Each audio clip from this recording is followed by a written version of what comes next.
And you are podcasting with Gary DeMar. Let's figure things out.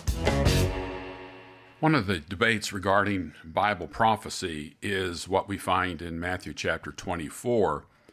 And there are those who want to divide Matthew 24 between the events surrounding the destruction of Jerusalem in AD 70 and the events of the second coming. And this division is supposedly found in Matthew chapter 24, verses 35 and 36. Now, when I first became a Christian in 1973, as I've mentioned numerous times, the late great planet Earth was in the news all the time. It had become a huge bestseller, selling around 26 million copies in the 1970s. I didn't know much about Bible prophecy at that time, although I was introduced to it through a high school friend. But the book that transformed my thinking on Bible eschatology was Marcellus Kick's book, Matthew 24, which was originally published in 1948, and then it was revised, or I would say updated slightly, and then republished by Presbyterian and Reformed Publishing House. There's no debate on it. I have a first printing of the Presbyterian and Reformed copy, and it just gives the original 1948 debate. And the story of how I came across this book is that I was just in the library and looking on the library cart, and Mr. Wagner, the librarian, had a few books for sale, and this particular book stood out because on the spine it simply says Matthew 24 in Roman numeral letters, and I thought the numbers, and I thought I'll just pick this up because I really had put eschatology on the shelf at that point. It wasn't really that big of a deal to me, but I was still curious on how to deal with eschatological matters. And so I picked it up and I read it, and it transformed my thinking because what Kick did was showed parallels in Scripture on Matthew chapter 24 and how those Scriptures were fulfilled before the destruction of Jerusalem in AD 70. But in his 13th chapter, called The Day and the Hour, he makes the claim that there was a division. And this is what he says: the first 35 verses of Matthew 24 relate to the destruction of Jerusalem and the events preceding that destruction. With verse 36, a new subject is introduced, namely the second coming of Christ and the attendant final judgment. This forms the content of Matthew 24:36 through Matthew 25:46. The fact that the first 35 verses have been so completely fulfilled in the destruction of Jerusalem should impress all that the prophecies in regard to the second coming and final judgment will also be fulfilled. The one fulfillment is a guarantee of the other. Many have recognized, Kick continues, that with verse 36, a change of subject matter occurs. Spurgeon indicates this in his commentary on verse 36, where Spurgeon writes, "There is a manifest change in our Lord's words here, which clearly indicates that they refer to his last great coming to judgment." Close quote. The verse reads as follows: "But of that day and hour knoweth no man, not the angels in heaven, but my Father alone." The argument is that at verse 35, it says, "Heaven and earth will pass away, but my words shall not pass away. But of that day and hour no one knows, not even the angels of heaven, nor the Father, but the Father alone." Now, the question is here, heaven and earth will pass away. Is this talking about the physical heavens and earth sometime in the distant future, or is something else being described here? And then in verse 36, you have to ask the question, "But of that day and hour no one knows, not even the angels of heaven, nor the Son, but the Father alone." And I held Kick's view for the longest time. As I read through the rest of the chapter 24, I just could not hold that position anymore. What is really being referenced to in verse 36, "But of that day and hour"? The day and hour of what? I mean, Jesus spends 34 verses talking about the destruction of Jerusalem in AD 70. He describes it as that destruction is going to come upon that particular generation. This generation will not pass away until all these things take place. And all of a sudden, he completely shifts to some distant event called, heaven and earth will pass away. Why put this right in the middle of something, I should say right at the beginning of something regarding the passing away of the physical heavens and earth? It seems to me if there's a transition here, and Jesus is describing something dealing with the passing away of the heavens and the earth, that should be at the end. If Jesus, in verse 34, Jesus says, "Truly I say to you, this generation will not pass away until all these things take place." So that statement, it comes at the end of his description of all the events leading up to and including the destruction of Jerusalem. So why does Jesus then, if verse 35 is dealing with the physical heavens and earth, why would he put that at the beginning of something? Shouldn't he be describing what what it would mean for where the heavens and earth are going to physically pass away? That he would give a description in great detail of what that would look like, and then put heaven and earth will pass away, but my words will not pass away. But of that day and hour of the passing away of heaven and earth, no one knows, not even the angels of heaven, nor the Son, but the Father alone.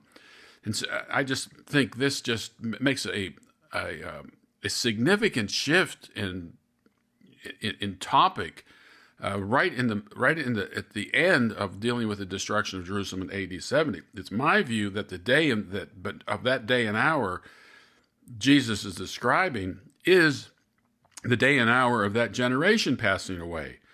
And simply verse 35 could just state, heaven and earth will one day pass away, but my words will not pass away. Keep that in mind, people. But of that day and hour, that is that day and hour when that generation is going to pass away because of the destruction of Jerusalem, we don't know when that will be. It seems to me that is the best way to understand what's going on in this particular passage. So even if you took heaven and earth will pass away, but as referring to the physical heavens and earth, I would be okay with that. It's simply saying what Jesus is saying prior to this is going to happen just like I said it was going to happen, and that heaven and earth will one day pass away, but these words I'm just telling you will not pass away. But of the day and hour when that takes place, no one knows, not even the angels of heaven, nor the Son, but the Father alone. So if that's the case, which I believe it is, this is not a transition text separating the destruction of Jerusalem in AD 70 with the passing away of the physical heavens and earth in the distant future. What I believe occurs here is that Jesus is continuing with his explanation of the events taking place, that there is going to be a delay in this. While that particular generation will not pass away until all these things take place, there is going to be a delay. It's not going to happen right away, but it is going to happen within that particular generation. Another element we have to deal with here is the coming of the Son of Man. The Greek word there is parousia. It's the same word that's used in Matthew chapter 24, verse 3. It says here, as he was sitting on the Mount of Olives, the disciples came up to him and tell us, when will these things and what will be the sign of your coming? And it is parousia. It is not the Greek word erchomai. And even the New American Standard has here is that the word parousia refers to presence, not a coming and going, a physical coming and going. And so we find the same thing in verse 37. We find the same word used in verse 27. For just as the lightning comes from the east and flashes even to the west, so shall the parousia of the Son of Man be. So whatever parousia means in 24:3 and 24:27, it means the same in verse 37. This is there aren't multiple comings here. This is a single coming that Jesus is talking about.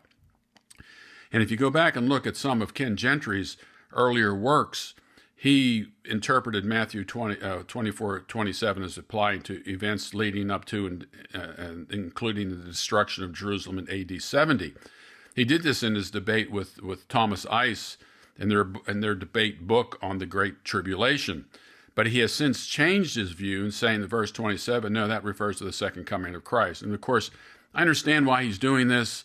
There are very, very few passages that partial preterists can use in order to keep their partial preterist view. And so he's kind of gone back and kind of reconfigured his interpretation of passages. He needs some additional passages in order to keep his partial preterist view. There's lots of inconsistencies with him on this, and I'm not going to get into all of those. So whatever the parousia is in verse 27 and verse 3 of Matthew 24, it's the same parousia in verse 37. It's also important to note where it says, Jesus says, but of that day and hour no one knows, not even the angels of heaven. That is, you know the generation, but you're not going to know the specific time when some of these events take place. And we find in Luke chapter 21, where Luke writes, Jesus saying, when you see Jerusalem surrounded by armies, you see, that's a sign, but there's some calamity that's going to take after that, but you don't know the exact day and hour when that's going to take place. And so it's not the day and the hour of the second coming or the dissolution of the cosmos. It's the day and hour of that particular generation and the judgment coming. And this is why John can write in 1 John chapter 2, verse 18, children, it is the last hour. And just as you heard that Antichrist is coming, even now many Antichrists have arisen. From this we know that it is the last hour. And so John is writing at a time before the destruction of Jerusalem in AD 70, and he's saying, look, it's the last hour. This thing is coming quickly. We don't know the exact time when this whole thing is going to fall apart, but we're leading up to it. And the fact that there are antichrists, that is, those who deny that Jesus Christ has come in the flesh, and that there are many of them, is an indication that we're getting closer and closer to what Jesus predicted in the Olivet Discourse. Then we get to Matthew chapter 24, verse 37. For the coming of the Son of Man will be just like the days of Noah, for as in those days which were before the flood, they were eating and drinking, they were marrying and giving in marriage, until the day that Noah entered the ark. And they did not understand until the flood came and took them all away. So also shall be the coming of the Son of Man. Then there shall be two men in the field, one will be taken, one will be left. Two women will be grinding at the mill, one will be taken and one will be left. Now, this is obviously describing that particular period of time. I don't know the last time you ground at the mill or you were in the field.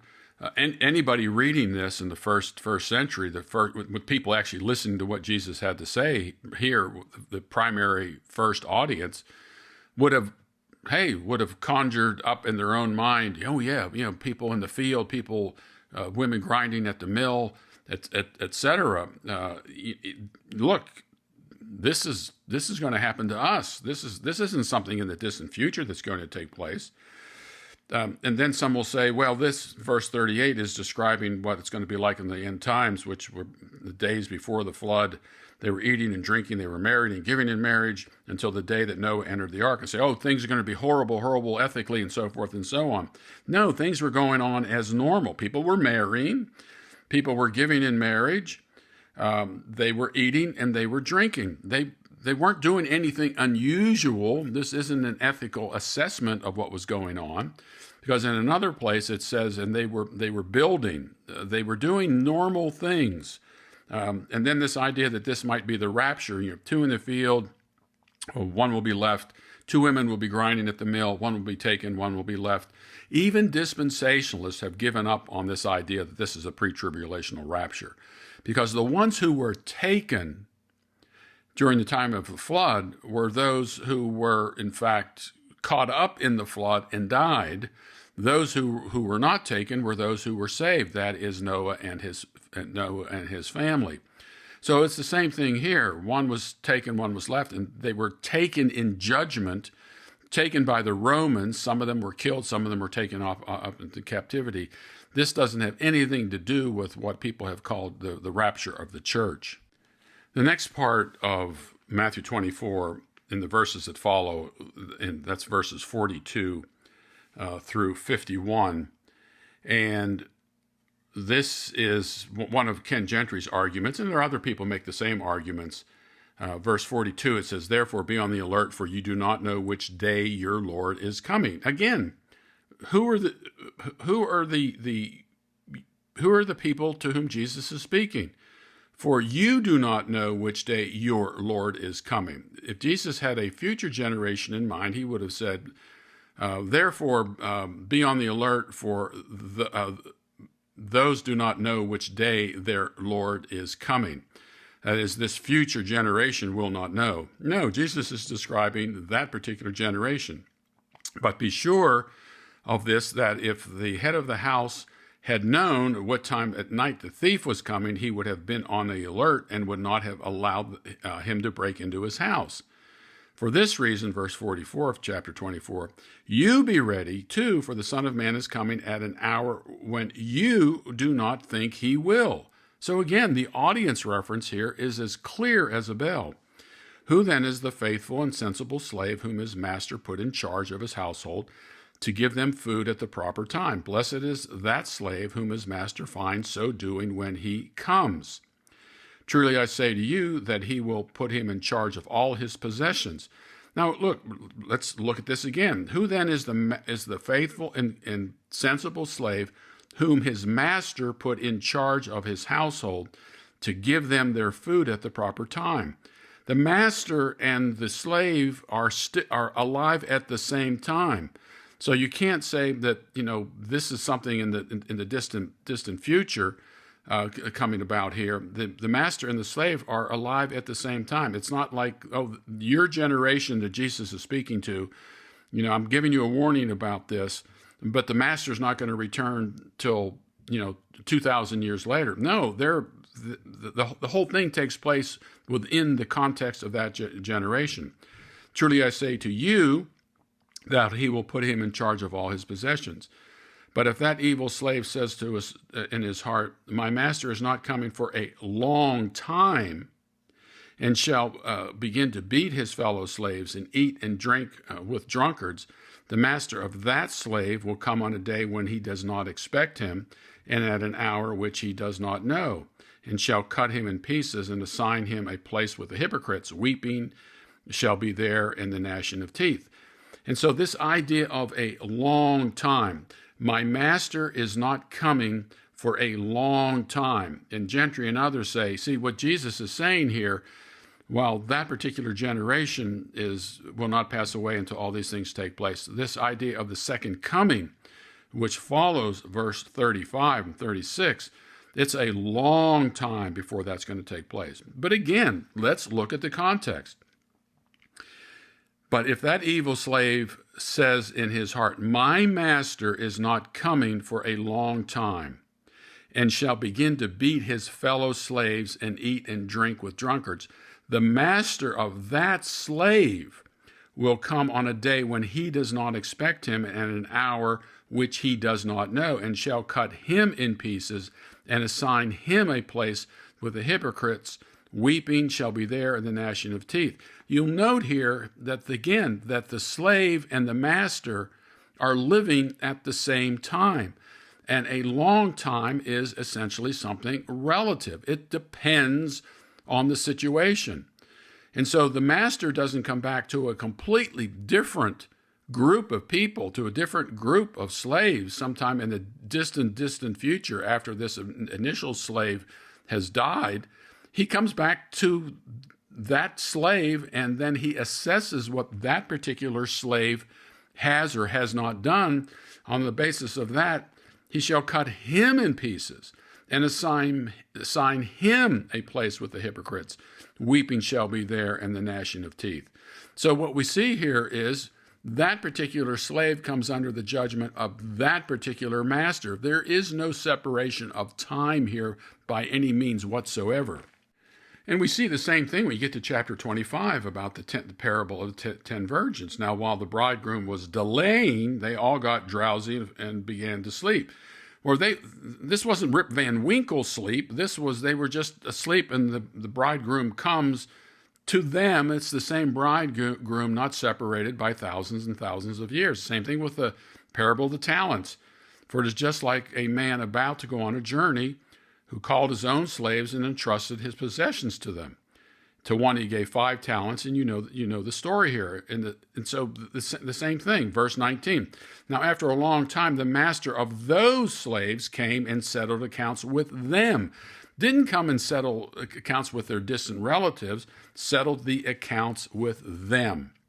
Now, to show you that long time in Scripture is not millennial long time. Long time, again, is a relative term. When young children are driving in, with their parents, some go on vacation, it might be like 3 or 4 hours or maybe 5 hours. I remember we took a trip to the Upper Peninsula of Michigan. We grew up in Pittsburgh, Pennsylvania. It was a long drive, and invariably we would ask, are we there yet? And so in terms of a child, 5, 6, 7, 8 hours is a long time. And again, to reiterate what Jesus says in Matthew 24 and 25 is that the idea of long time is relative to the master and to the slaves, the bride and the bridegroom, and the investment idea. The master returns, the bridegroom returns to the same people he left. And the clincher to this is in Matthew, actually in John's gospel. John, not even dealing with the issue of eschatology, but it gives us some definitional room here to understand what long time is in terms of a generation. And by the way, those parables that Jesus describes in Matthew 24 and 25 that he uses, again, this isn't spread out over a 40-year period. Jesus is just designating this thing. You don't know the day and the hour. You need to be ready, and don't anticipate a long time here as that somehow you can get out of what is going to come. So you get to John chapter 5 and says, verse 1, after these things, there was a feast of the Jews, and Jesus went up to Jerusalem. Now, there is in Jerusalem by the sheep gate a pool, which is called in Hebrew Bethesda, having 5 porticos. In these lay a multitude of those who were sick, blind, lame, and withered. For an angel of the Lord went down at certain seasons into the pool and stirred up the water. Whoever then first, after the stirring of the water, stepped in, was made well from whatever disease with which he was afflicted. And a certain man was there who had been 38 years in his sickness. When Jesus saw him lying there and knew he was ready, who had already been there a long time in that condition, he said to him, "Do you wish to get well?" So here we see a long time is 38 years. So for this particular person, 38 years is a long time to be in that condition. So when Jesus uses the phrase long time in Matthew 24 and 25, it is defined for us. In the case of this particular man, a long time is 38 years. But in those parables, long time is within the same time period of the master-slave relationship and the bridegroom and relationship as well. And anything else there, we see that there is a long time in terms of the people who are assessing what's going to happen in terms of the master and what's going to happen in terms of the bridegroom and what's going to happen in terms of the investment.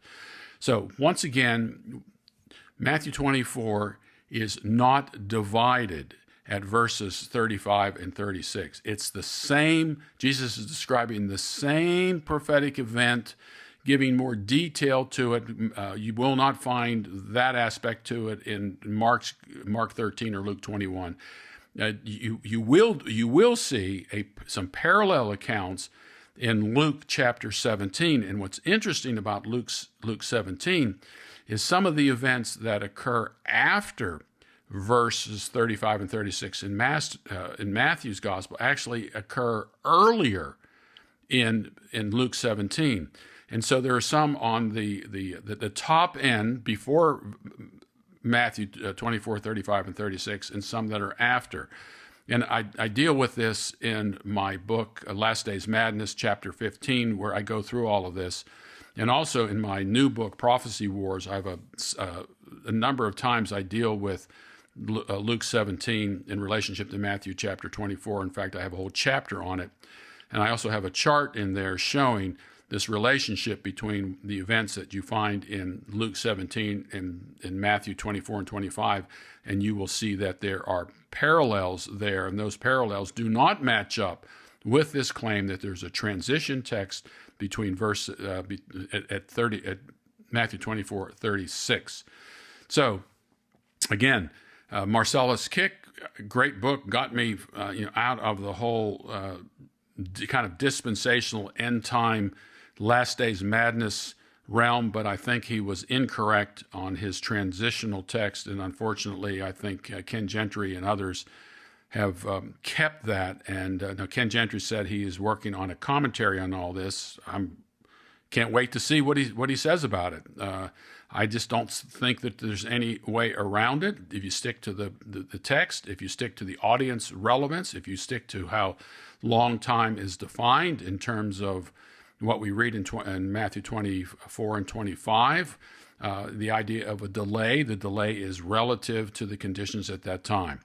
So again, you can see this in the chapter in my book, Last Days Madness, chapter 15, and also my upcoming book, Prophecy Wars, where I have a detailed analysis of Luke 17 and its relationship to Matthew 24 and 25.